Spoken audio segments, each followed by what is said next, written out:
Welcome to a big video that I've been really looking forward to doing for a long time, which is to look at all three of the Xenoblade Chronicles 1 through 3 title themes. One of my most requested things I've gotten, and several people, even early on, who suggested doing them all in one video. I don't know if that's something that other reactors have been doing. I haven't really checked, but it is something that I'm going to do. And so could be a super long video, maybe not. We'll see how it pans out in the end, but I'm pretty excited for them. They seem like they have some overlap between them, some thematic material I've heard, so I'll be trying to see if I can recall some of the melodies and see where they show up and how they're used or manipulated. As far as the composition, and no worries, I am reading nothing else on these pages except skimming for what I'm interested in. I haven't seen any of the spoilers, but this is the main theme for Xenoblade Chronicles 1, is composed and arranged by Yoko Shimomura, which is awesome and one of my favorite game composers, and serves as the title screen and menu music for the game. For Xenoblade Chronicles 2, we have Where We Used to Be. Just checking, I tried to figure out which were the correct tracks, having not played the games, and I think I found the right ones. In this case, it's by Yasunori Mitsuda, again, one of the all-time greats, and of course, very involved with Xenoblade Chronicles, and plays on the title screen. And finally, seems like Off-Seer is the title screen track for Xenoblade Chronicles 3, also composed by Mitsuda. So we have Shimomura and Mitsuda.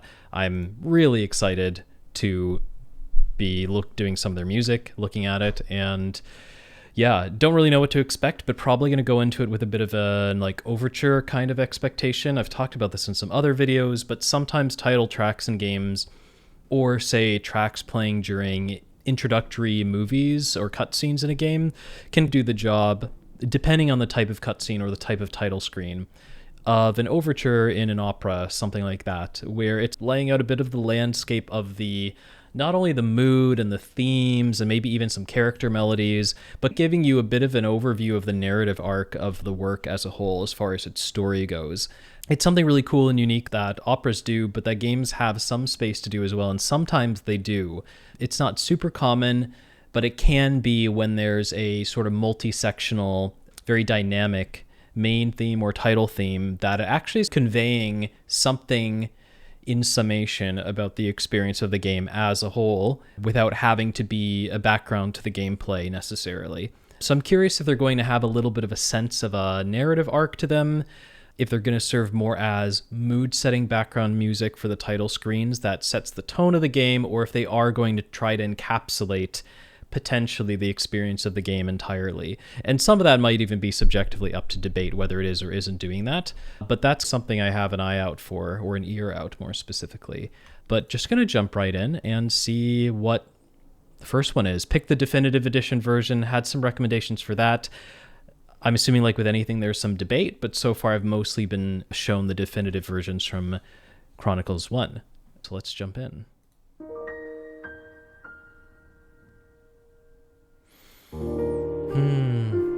Wow, what a comforting chord.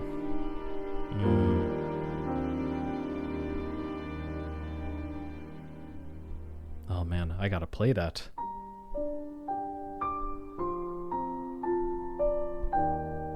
Reminds me a little bit of Kingdom Hearts.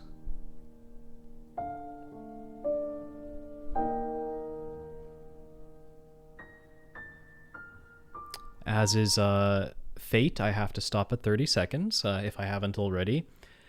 So just to stop there, I can immediately comment on, perhaps just in the definitive version of the track, but at the very least, incredibly beautifully recorded piano. Just sounds rich, full, classically treated, and lovely, reverberation to it. The harmonies really float. Makes the perfect atmosphere for this. There's a little bit more than piano, right? Yeah, we have some strings backing it at some points, adding that harmony, kind of doing what the piano did alone in the first few seconds, like especially the second chord we get.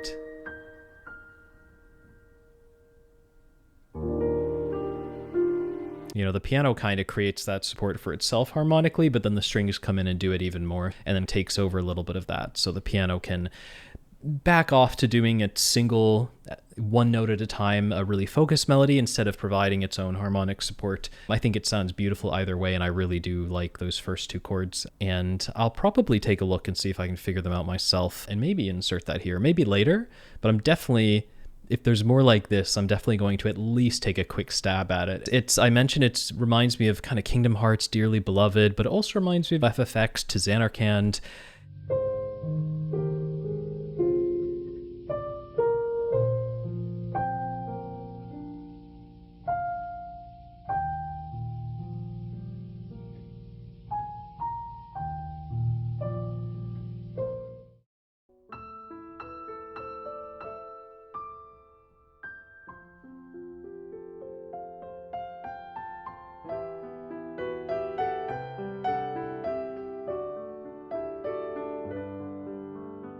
These like really poignant JRPG melody forward, certain harmonic approach piano pieces that are slow and again poignant.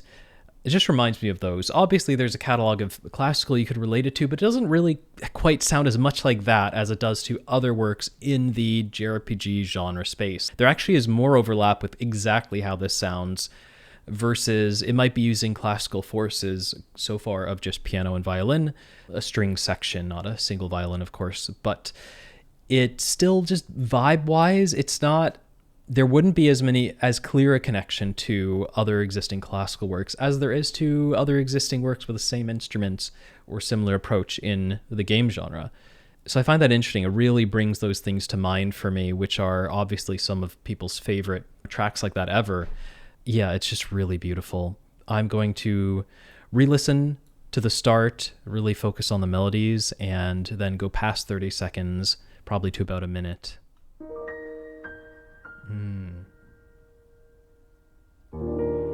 Yeah, same chord twice, just lower with a little bit more harmony.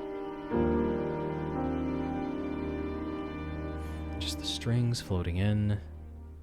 Give some space for the real melody to start. Again, very Xanarkand, Dearly Beloved kind of melody. And that harmony there is also like straight out of Xanarkand. So nicely accentuated. Get some pizzicato strings, give a little bit of rhythm to it.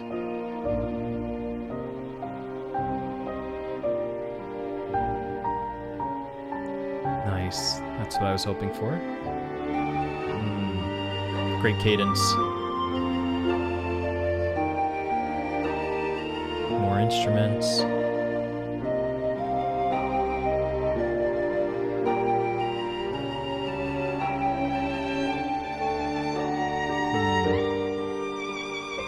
New solo violin picking up. So as we were going into this cadence again, which I really like the chord progression, violin introduces before it cadences, so it kind of paves the way for itself to take over as soon as the next, section proper begins, which I like. Great way to kind of overlap a musical shift or an, introduction of an instrument by starting a little bit early, sort of almost like a pickup on it. It starts carrying its own melody. Love those low piano notes.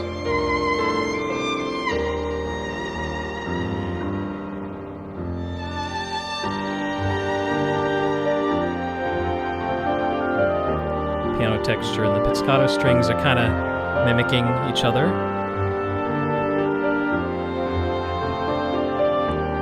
You have some shifts in orchestration. Get it opening up.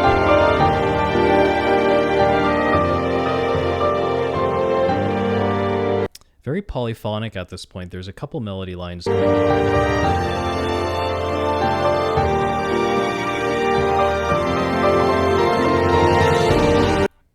Lovely harp with, again, we're getting this timpani and cymbals and this harp arpeggio adding to this texture and making it really beautiful, dramatic. Obviously, we're raising intensity, which brings back to the discussion of the kind of overture approach. Is this sort of could this be the rising action, the narrative structure of the game? Is this something you could view horizontally in a storytelling way? Or is it maybe meant to represent something specific or objective rather than seeing it in a chronological sense? But obviously there's a dynamic increase here. Yeah, it feels meaningful, of course, especially as, again, a title screen, the first thing you probably get to hear when you play the game. At the very least, communicating that there's going to be drama and emotion in the story. That's the bare minimum of what this is definitely achieving. Anything beyond that is further discussion and probably more apparent to somebody who's, of course, played the game. But yeah, we keep getting shifts in orchestration. It's very polyphonic at this point. I'm assuming we have previous melodic lines continuing while we're shifting instrumentation, adding new layers, and adding different melodies on top. So there's quite a lot going on, actually. There's, I assume, 2 or 3 fairly prominent melody lines that you could be listening for. Some sense of counterpoint occurring. But yeah, it's definitely multi-textured. I'm going to listen to this kind of build up here again to about 2 minutes and then keep going and hear that bit of harp that they bring in, which is always lovely. I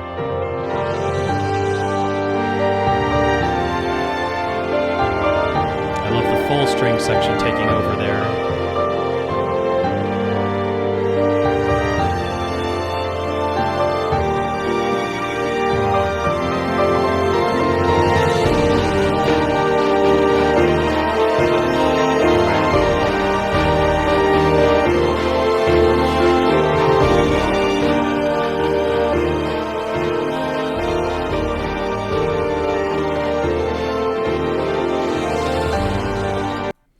Okay, so ended that bit. So yeah, all of a sudden, for the first time, we're getting even more, I wouldn't necessarily say more intense or intensity, but getting more energy for sure by adding in more rhythm to the string sections, the violins doing more clear beats that they're accentuating. And we get the addition of brass, finally. We get some horns. So yeah, just adding these layers, taking some necessary steps to increase this kind of level of emotion. And now that I've seen some of Shimomura's more dramatic piano stuff from Kingdom Hearts, I hope to see more of it, but I did a video on the piece Master of Masters, and I recommend you watch that if this type of thing interests you, because I was really blown away by that.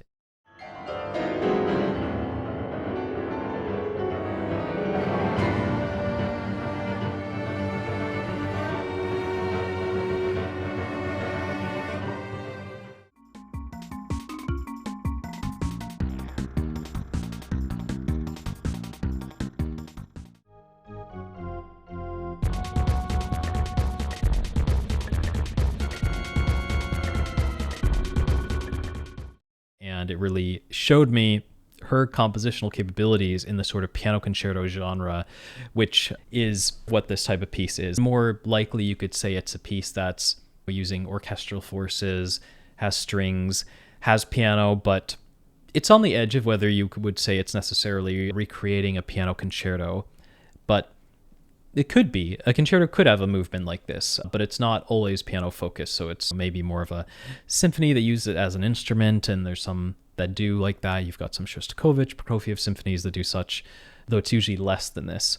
Regardless, I just remember how amazing her work was in a similar use of forces and really being impressive and bringing so much intensity in that Kingdom Hearts piece, that I'm just thinking of the connections to Shimomura as a composer working with these types of instruments, like what approach she might use and why. You know, in the past, I was mostly exposed to her work on more retro stuff, things like Super Mario RPG, that really stood out in different ways, completely different kind of methodology and musical sounds you get to work with, and absolutely doing an incredible job there. And then going back to more typical orchestral tools to be able to use in pieces like these and like in Kingdom Hearts. It's just really interesting to think about her through line artistically, what she's thinking about, what she's picking here.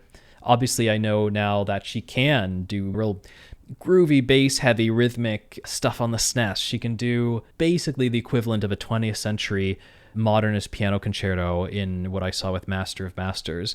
And then here, something that feels more comfortable in the JRPG genre and more in the sense of an emotional soundtrack, but using similar works. It's like knowing about a composer's range really adds a cool perspective on this isn't necessarily, so in this case, it would be like understanding this isn't her style in terms of mostly what she might do or be good at. This is one of many very different areas of strengths artistically, which helps you enjoy how much intentionality is going into it, because it could be many other things. Just appreciating the forethought that one can have around composers when you have some extra context. Not necessary to enjoy a piece, but it is neat to view it a little bit differently in that space from what else they've made. Anyways, I'll continue and see, now that we've got the brass, we've got the strings being a little more rhythmic, we're adding more motion to the piece and a little more directness, moving away from that poignancy and then drama into a little bit more just energy. And I'm curious where it's going to go from there. If we've hit a peak, if this is still leading to the climax, if we've hit it and now we're going back down and this is already in the kind of denouement kind of section, establishing us back into the comfort of the space of the game and the energy of the gameplay in an overturean sense. Yeah, let's see what it actually does for the remaining 90 seconds and figure out if I feel the need to pause or not.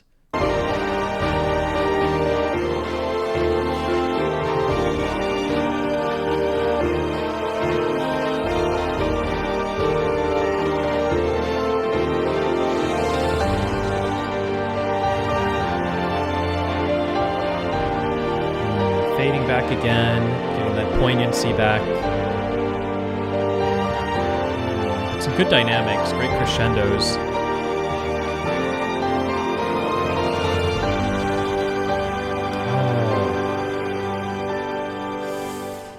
Oh, that was a nice way to end that. Beautiful major chord, just a little bit different from what you've been getting your ears used to, and just allows it to kind of, splash into this momentary eruption of sun, kind of like a whale breaching the surface in the ocean kind of feeling, and then fade off into the next part, where I'm assuming it's going to use that as a way to get back to the lighter instrumentation that we had in the beginning with the piano and strings. I'm assuming that's how it's concluding this to give space to go back to, but we will see. Sounds so good. I do want to point out something it does there that's nice, is that it kind of does the reverse of a Picardy third, where it's giving you this major chord. Obviously that alone is kind of cool and a little bit different than what you're expecting right then. Sounds great. And then it has a couple notes that move around leading back to the leading tone to go back to that tonic. And when it goes to the tonic, it starts the next section actually there in the minor. So it's doing a parallel major to minor shift there that, again, is a little different than you expect. I'll try to point out where it is. And let me turn on this keyboard and see if it'll let me do it. Would really expect you're on... You would really expect that. But instead what we get...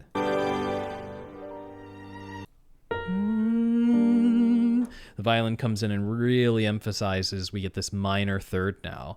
End in this happiness that's, a great progression. Work around this note that's meant to show the brightness, and it actually shows the darkness in the next section.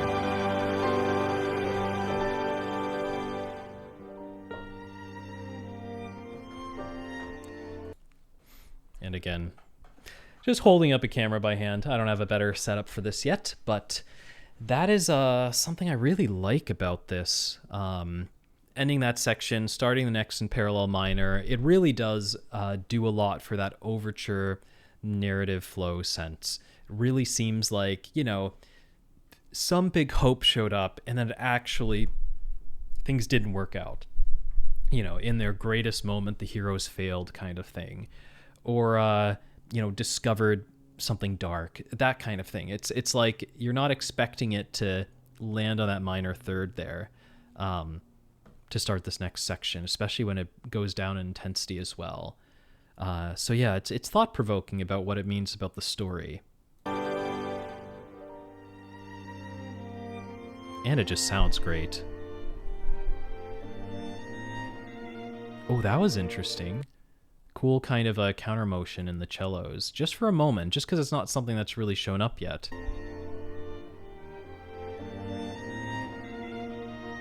I guess it's not a counter motion, it's kind of 1, 2, 3, 4, 5, just scalar step up with these cellos, but it sounds really cool. It's like a little bit, not 100% matching with the other notes. It's very close. that gives it just a little bit of a different feel. It just shifts the mood slightly. Again, this whole section is really a very intentional mood shift anyways, and I love this, you know, use of some other elements that do that as well.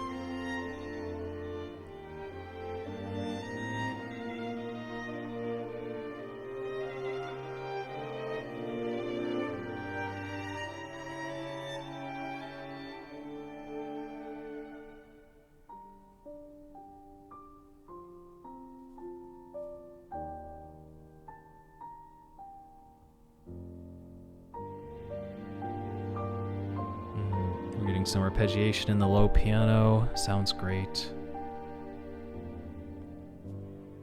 Same gentle strings as the beginning. Strings are left so quiet to support. And just left on kind of an open chord at the end. Not really filling it in. Leaving the mood a little bit up to interpretation when you're not filling in the kind of major or minor harmony on a final chord like that. I think the context makes it feel a little bit minor, but it's got this openness, which again kind of it's coming right at the end. It almost is telling me like the way the story ends in this game is a little bit up to you to figure out. You know, many stories end in a way that there's something up to the viewer or the reader or the viewer, watcher, listener's perspective. And it kind of feels like that here. Well, that was pretty damn good. I am definitely going to try to mess around with it on the piano and have a clip somewhere in here, but I'm ready to move on to the next one while it's fresh in my mind. So I'm going to find this here. I believe it's called Where We Used to Be. And this has 1.2 million views, so I'm going to use this one. Bring this up. There we are. All right, I'm pretty excited. I really like doing sequences of things like this. I'm super curious what I'm going to run into here. Ooh. Reminiscent of the other, of course, but totally different harmonic usage. It's more active.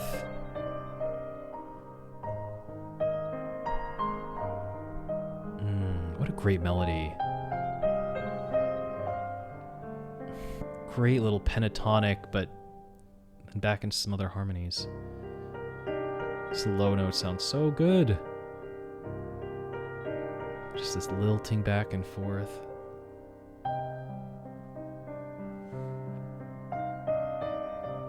Just got an arpeggiated left hand. Oh, I already like this even more than the piano in the first piece. I mean, it seems like maybe this is going to be a solo piano track.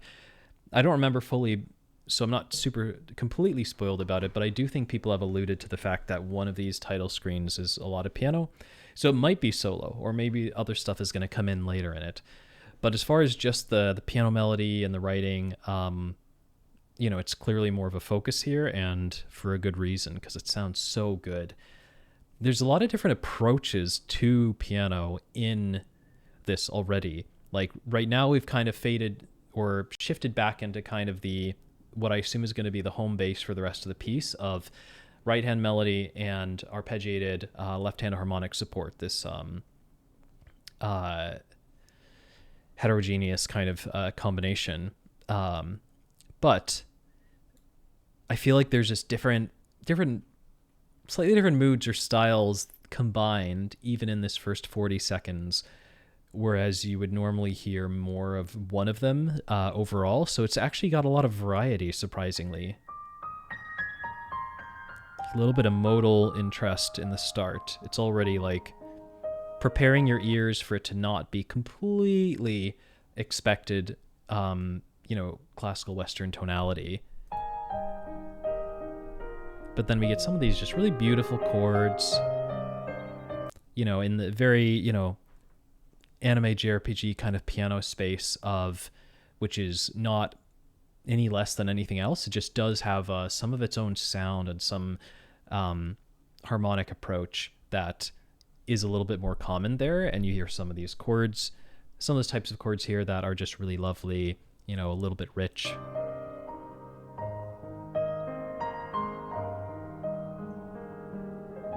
And then again, we get these running arpeggios on the left hand and just wonderful melody writing. I love those melodies that they have a neighboring shape and then they jump down and back up, and just like, I like what that does to like how your ears follow it, because normally a large leap or intervallic gap in a melody kind of breaks the feel of the melody. Melodies are often a little bit more stepwise or with small jumps or leaps at really important moments, like a leap up that reaches the climax or the peak of the arc. They're oftentimes arc-like, stepwise, or small leaps. But you can always do this thing where you add something to a melody where it still sounds like it's connected or part of the melody, but also kind of isn't, where you'll have those notes and then leap down in between them and then back up as kind of a bit of support. I show it like this because typically in a piano you're going to be doing that with your thumb. But it makes it almost like in between, whether it's part of the melody or part of the rest of the texture. But I do really like that because it does make you consider it almost like a very non-standard element in what would be a typical melody. It just adds a little bit more interest, a little bit more texture, gives the ear a little bit more to follow. This is an example of me hyperanalyzing something very small. But, you know, when you are, you know, trying to come up with melodies like this, especially on like a piano, these are different things that they might be tiny elements, but as we all know, you know, some of the most famous melodies of all time are just really a small handful of notes. Like, small can be big. And of course, in the volume of a 3 minutes of potentially all piano, each individual moment maybe carries less weight than, say, the few sung melody notes in the chorus of a pop song that doesn't have a huge amount of other pitch content in it, maybe. Then it carries more weight there. But still, I think you can hone in on parts, and there are, you know, little keys or tricks or approaches that can be used in small ways everywhere. It's part of making art. You know, they're like little brush strokes on a masterwork. And that just pentatonic melody there is just so ear-catching to me. And I think it started even higher than that. Yeah, starts with that arpeggio up and then comes back down, slow enough that it changes from an arpeggio into a melody. It's really just about the speed of the delivery that makes that way of playing those notes separated actually sound, you know, songful versus sounding like just a rolled chord. But yeah, that lovely little pentatonic melody creates that mood and that approach. But in general, this is not a super pentatonic focused kind of way to write this piano section. So it like kind of gives you that for a moment, but it's still a mix, it's still a variety of different things. And such a sensitive delivery on that cadence. And then, yeah, we get this just kind of gently rocking back and forth, which creates its own mood. I'm a big fan of like creating moods with tremulos, you know, back and forth motions. This, of course, if it, you know, you could call it an extremely slow tremolo, probably not actually call it that, but it still helps create kind of a mood as well, as far as the utilization of those notes and, you know, these kind of soft, you know, hugs of a chord in the left hand, even though they're a little bit dark tinged. But again, it's still a different mood than we've had before, and we're still going to shift and lead into this more standard left arpeggio, right melody after this, right here. Which again, you know, something like To Xanarkand is a great example of a piece that does exactly this in a JRPG.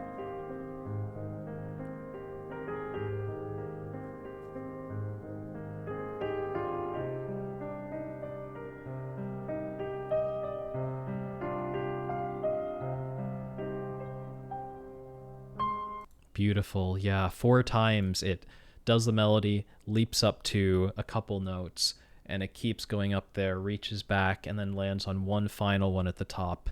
I love that.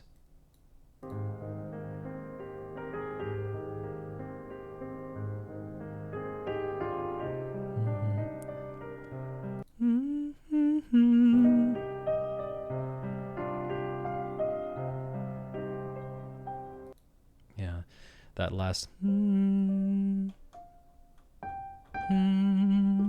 still up to a G, kind of like similar, I guess, chordal context that we're working with in the last piece. But yeah, works its way up to that G, kind of stepping up just at the top part of that melody on the right hand. Really catches you and makes you follow it to that climax. So it's building a melody with those disjointed notes on its own, separate from the rest, but it does stand out at the forefront. I just really like that.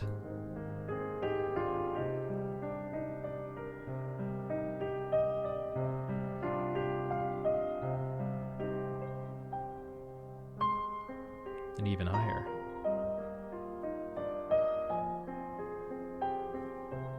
What a great melody.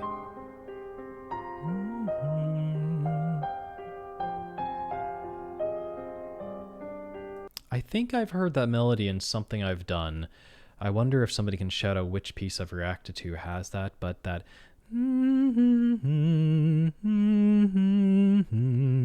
I definitely have heard that in something. Really stands out to me, and it's just an incredible melody. It's so soulful for just 6 notes, and of course there's more to it, but like that prominent part, there's just so much you can do with that. I really, really like it as a melodic choice.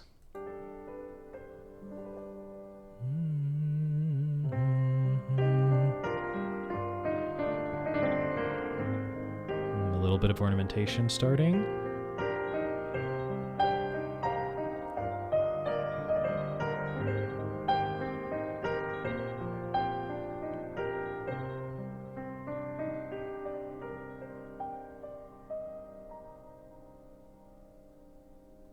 Performance is so good on it.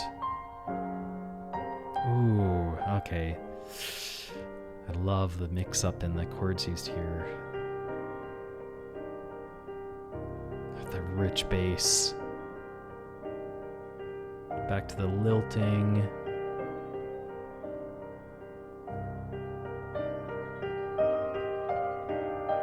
Still has that back and forth.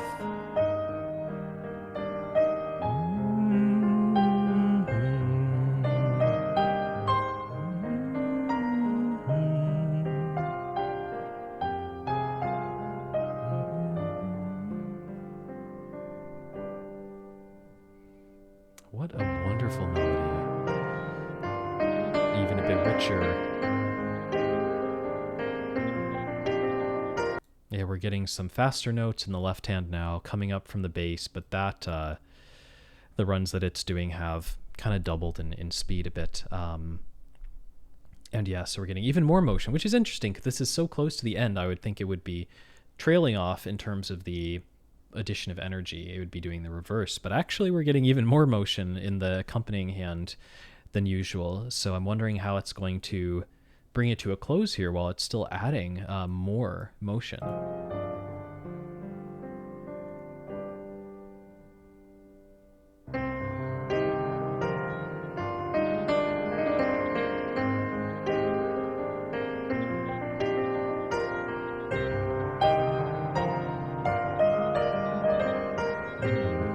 Those choices.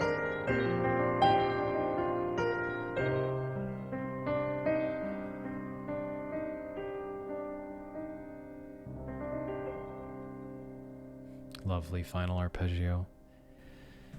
Yeah, so let it add that interest, more chordal in the right hand, faster notes in the left hand coming up from that bass, and just let it kind of lead off and have that conclusion right from there without necessarily reducing the texture back. So allowed it to go in a more linear progression throughout before having a closure at the end, which is interesting because I've been talking so much at other points in this video about the kind of overture approach of creating that narrative arc for a game and how the first title screen absolutely did what you could try to analyze as matching the story progression of a game. It definitely had that rise in intensity. It had that sort of surprising feeling of that big major key happiness that burst out and then immediately being cut off, resuming with a surprise minor key and kind of sadness or mystery or something didn't work out.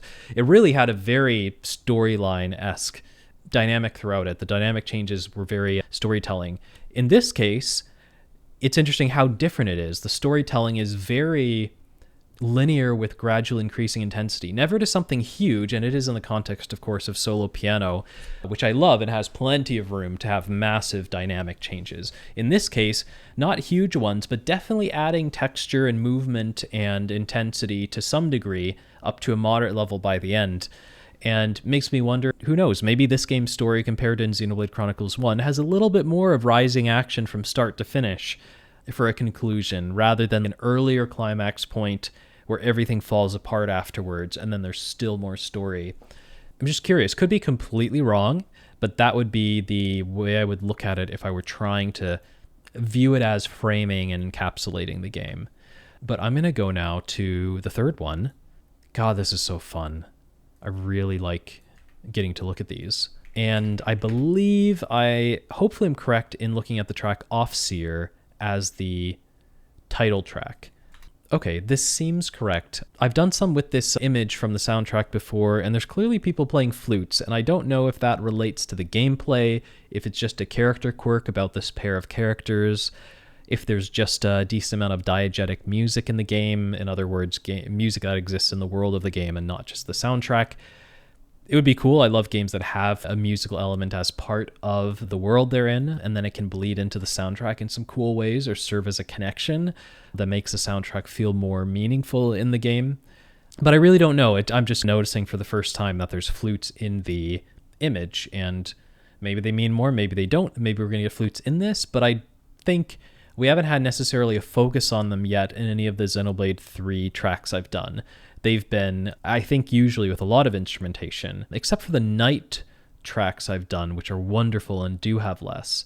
But so far, I don't recall if there's been any flute forward tracks. So may or may not be those on the soundtrack. And prior experience would say there's no real reason to expect it here. But just curious, just something I noticed. And yeah, let's check out the last one of these intros. Another beautiful piano chord to start. Oh, how lovely is that?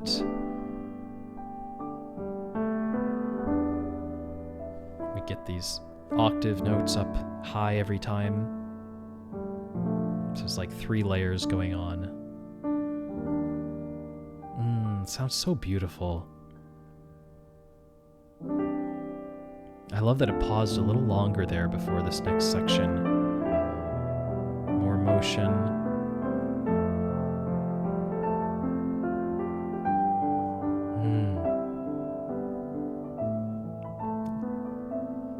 Oh, I love those. I love those little touches. Ooh, and this little detailing.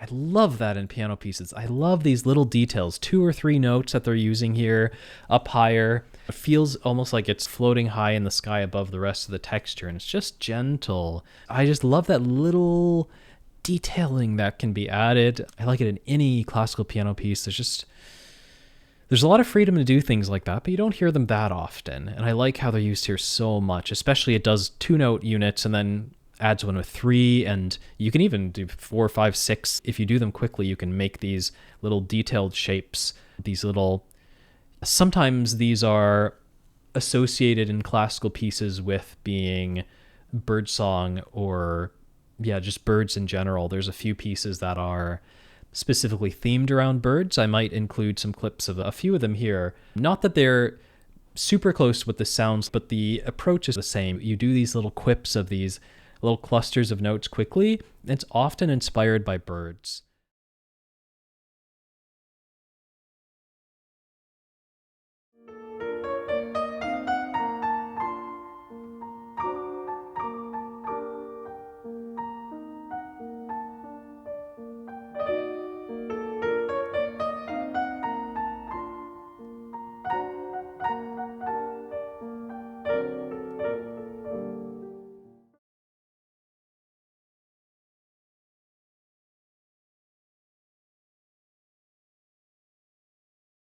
I don't know what the creatures are in this picture on the cliff here.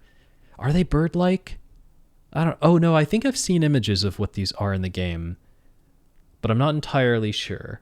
But they're probably not, unless they're like owls. But owls, they hoot. They don't exactly do the bird calls that have these notes. I'm just curious. I'm exploring the thoughts that are coming up for possible connections here.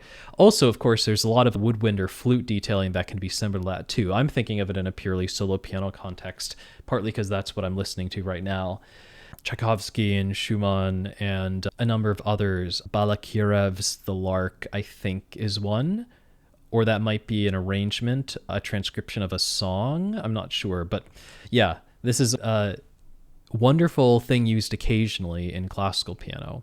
I'm going to go back, hear that part again. I don't know how far back I've gone, and we'll keep going, but loving this so far.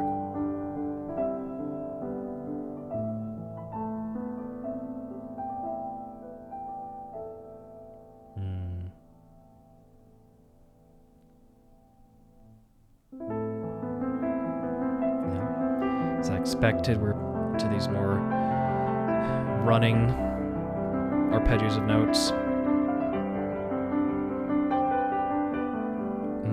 That sounded great. Oh, we got for a second, it didn't keep doing it, but we got that little two-note motion that we had in the group before, but just I think once.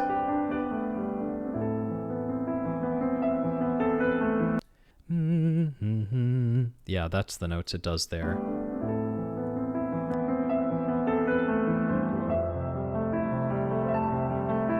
And it doesn't do it again, but I love that it quotes that again.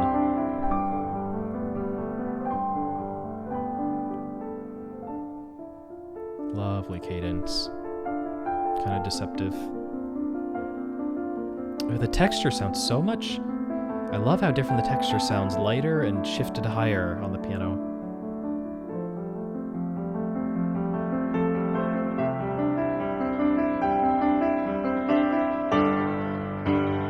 Oh, that sounds so different. Ah, just these dramatic block chords.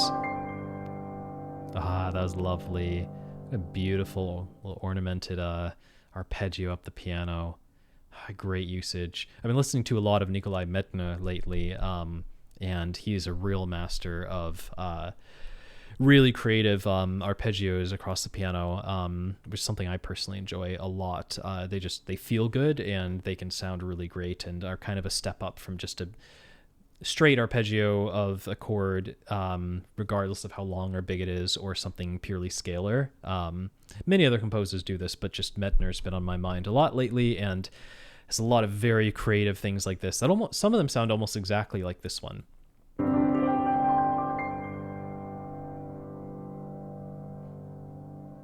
And it might not be super changed up, but it still sounds, a little extra in a good way.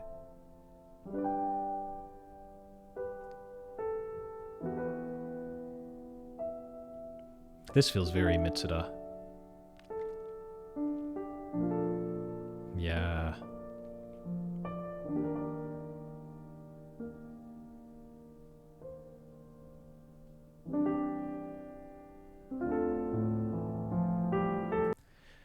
I wonder if anybody can tell me who the pianist is recording these, and if it's Mitsuda himself.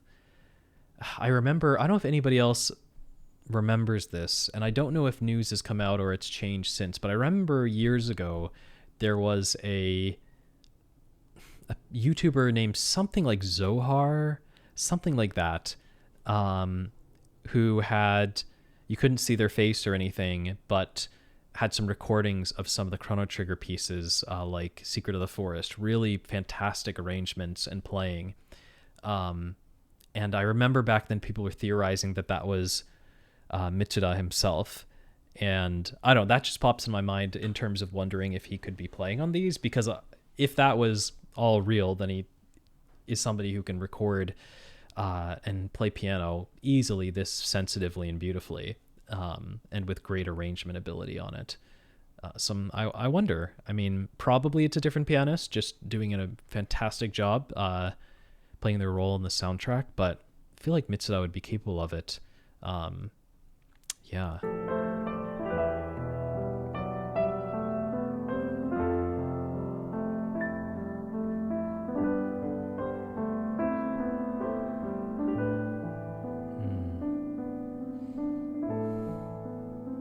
These really are great pieces for people to play on the piano because they're not too hard and they just are full of beautiful chords.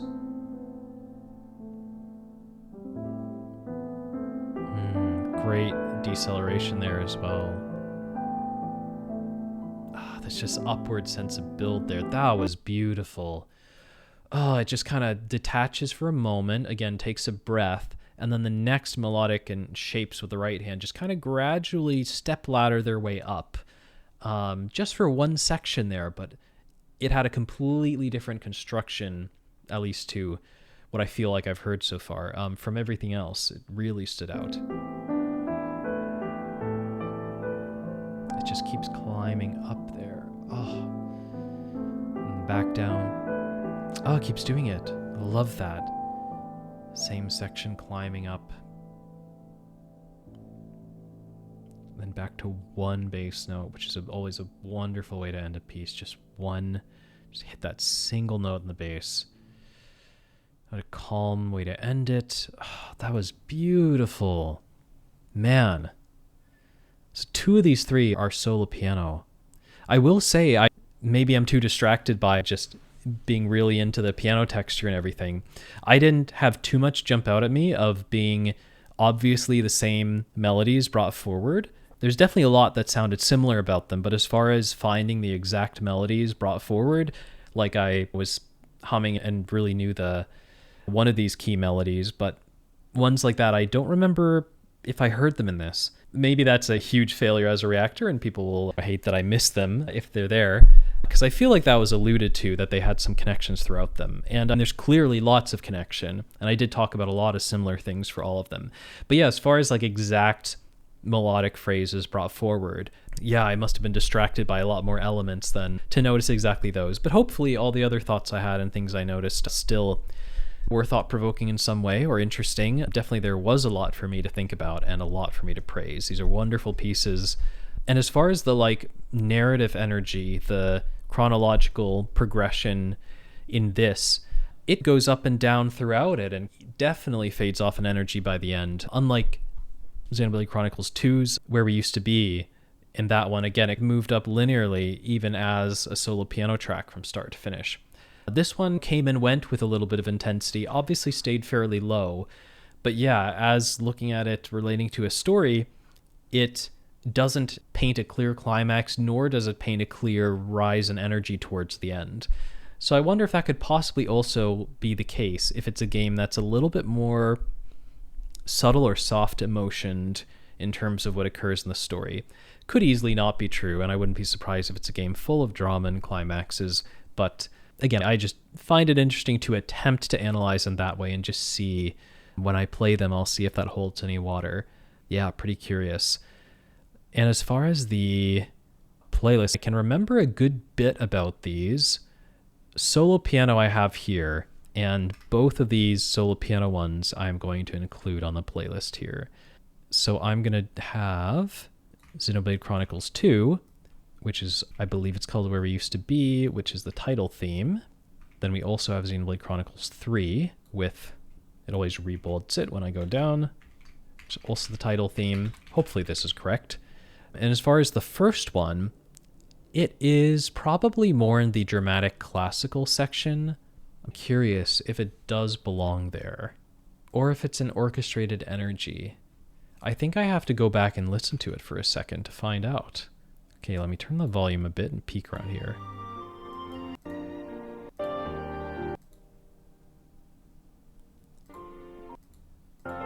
I mean, how intense does it get? I guess that would be enough for dramatic classical. Yeah, I think it's going to go there. It's got that dramatic piano concerto kind of sound. So we're going to go here for Xenoblade Chronicles main theme. Obviously, I want to hear all of these again, so of course they all belong on playlists. Yeah, thank you for watching. I hope you enjoyed that video. I'm sorry if I missed any melodies going through, but hopefully what I did notice was different or added something to the space of probably a lot of people watching this have seen a lot of other people react to these pieces, and just offering my own perspective, sometimes as much as individual note choices on the piano, sometimes it's about art interpretation, and sometimes it's just whether I liked it or not, or was enjoying it, and they're all beautiful. If I had to pick a favorite of them, I wonder, I think 2 or 3, not because they're solo piano and I'm biased. I mean, I am, but in this case, they're not solo piano in the way that it appeals to me necessarily more than the orchestration in the first track. There's some kind of solo piano tracks that I'm going to be completely biased for, but these aren't ones that are taking the stage from other orchestrated ones. To me, they stand on even playing field in terms of my biases.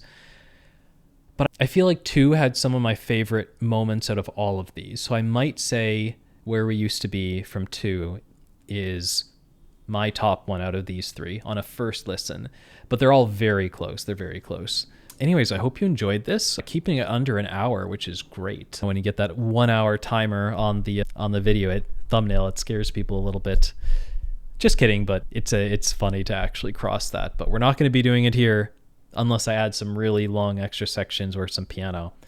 But yeah, I'm going to go mess around on the piano with this and see if I can film a clip of it, and you might have seen it already in this video. But until the next one, until the next exploration of Xenoblade Chronicles or other JRPGs or entirely different things on this channel, I'll see you then. Thanks for watching.